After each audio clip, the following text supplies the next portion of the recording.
After his wife of 50 years died, man opens forbidden letter.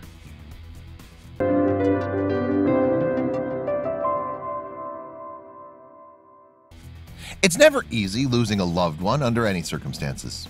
After losing his wife, Tony Trapani was faced with the task of going through his wife's effects and clearing out her filing cabinet. That was when he came across a letter from 1959. Tony read the letter and broke down.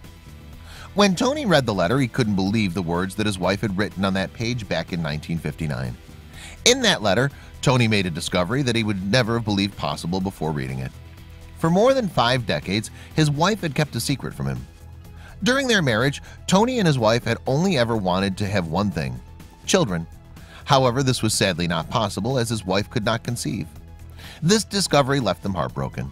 As a result, the couple remained childless. His life took a turn after his wife died. Tony was going through his wife's belongings. He was going through his wife's filing cabinet for a second time when he stumbled across a well-hidden letter. Tony couldn't help but open the enigmatic letter. The postmark on the letter was from March 1959, and the letter had been to him. Tony was curious, as he'd never seen the letter before in his life.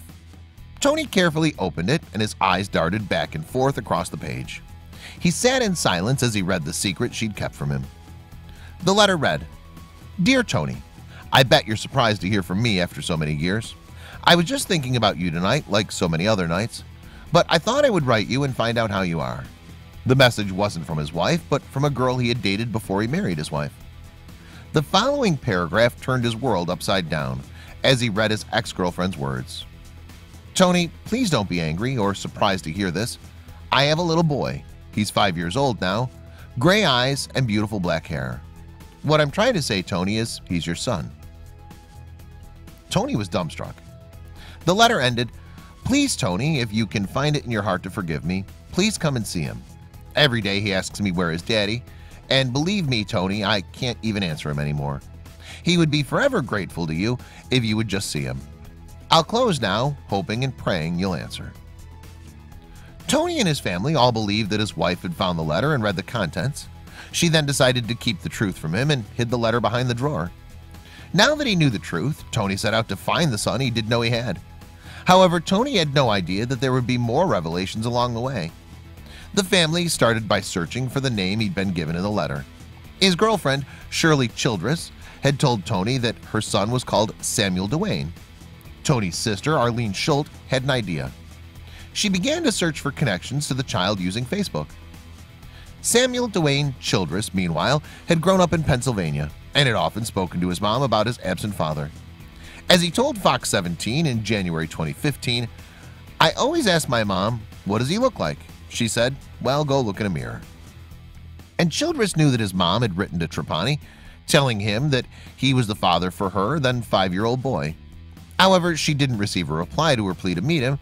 She therefore assumed that, although the letter had been delivered to its intended recipient, Trapani had rejected his son.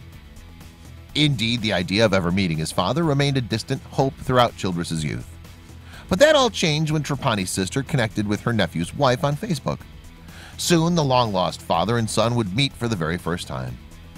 Childress, now 63, met Trapani for the first time on January 19, 2015. And understandably, the meeting was a very emotional one, not least because the son had believed that his dad had forever turned his back on him. Childress would tell Fox 17 at that time, "Just to know him now is so important to me. It's going to fill that void." For Trapani, meanwhile, it was the opportunity to bond with the child he and his wife had always longed for, but could never produce. And the visibly emotional man told Fox 17, "He's my full son that I've had my whole life, but why my wife hid that letter is beyond me."